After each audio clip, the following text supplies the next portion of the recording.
ধৈর্য ধারণ করার শক্তি দাও গো মেহেরবান আমায়, দাও গো মেহেরবান। বুকের ভিতর ব্যথার নদী বইছে অবিরাম, বইছে বইছে অবিরাম। ধৈর্য ধারণ করার শক্তি দাও গো মেহেরবান আমায়, দাও গো মেহেরবান।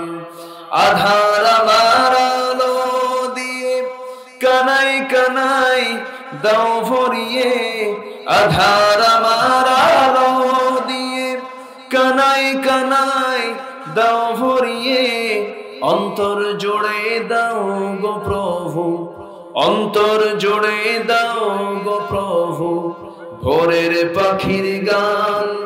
বুকের ভেতর ব্যথার নদী বইছে অবিরাম, বইছে বইছে অবিরাম।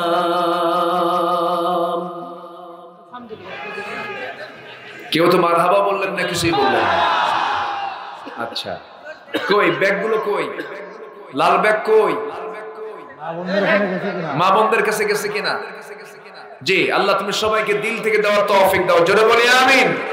সবাই নামাজের মতো করে বসে সবাই বলি সুবহানাকা আল্লাহুম্মা ওয়া বিহামদিকা আশহাদু আল্লা ইলাহা ইল্লা আনতা আস্তাগফিরুকা ওয়া আতুবু ইলাইকা।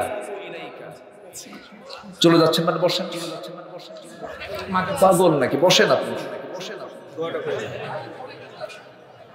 আসেন দোয়া করি। আমরা চাইবো কার কাছে? আগামী 13 তারিখ মনে হয় কালুহাটি চেনেন নাকি? হ্যাঁ হ্যাঁ, কালুহাটি একটা মাহফিল আছে, সেখানে আব্দুল্লাহ আমিন যাবে। চেনেন তো নাকি? সবাই যাবেন ইনশাআল্লাহ। জি জি, আসুন আমরা আল্লাহর কাছে চাবো। আমরা এখন আল্লাহর কাছে আমাদের দিলের কথাগুলো বলবো।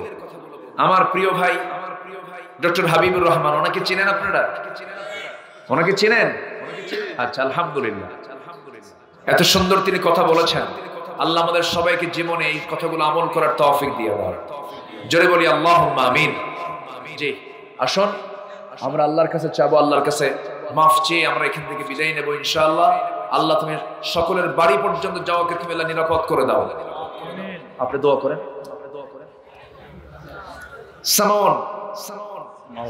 সামাউল হক না? সামাউল হক, আলহামদুলিল্লাহ। ইবনে সিনা চাকরি করেন, এই গ্রামের সন্তান। আমার যে কতবার ফোন দিছে এই মাহফিলটা বাস্তবায়নের জন্য, অনেক মেহনত করেছেন। আল্লাহ তুমি তার খেদমতকে কবুল করো। হাশেম আলী শেখ, হারুন রশিদ, ফিরোজ, বেলাল হোসেন, লুৎফর রহমান, জাহাঙ্গীর মিয়া, বাবলু মন্ডল, জাইদুল ইসলাম, তুহিন শেখ, জাহাঙ্গীর হোসেন, এই 10টা ভাই এই মাহফিলের জন্য বেশি পরিশ্রম করেছেন। অনেকের নাম নিতে পারেন, আবার রাগ করেন, আল্লাহর তালিকায় আছে। আল্লাহ তুমি সবার পরিশ্রমকে তুমি আল্লাহ কবুল করে দাও। আল্লাহুম্মা রব্বানা যালামনা আনফুসানা ওয়া ইল্লাম তাগফির লানা ওয়া তারহামনা লানাকুনান্না মিনাল খাসিরিন।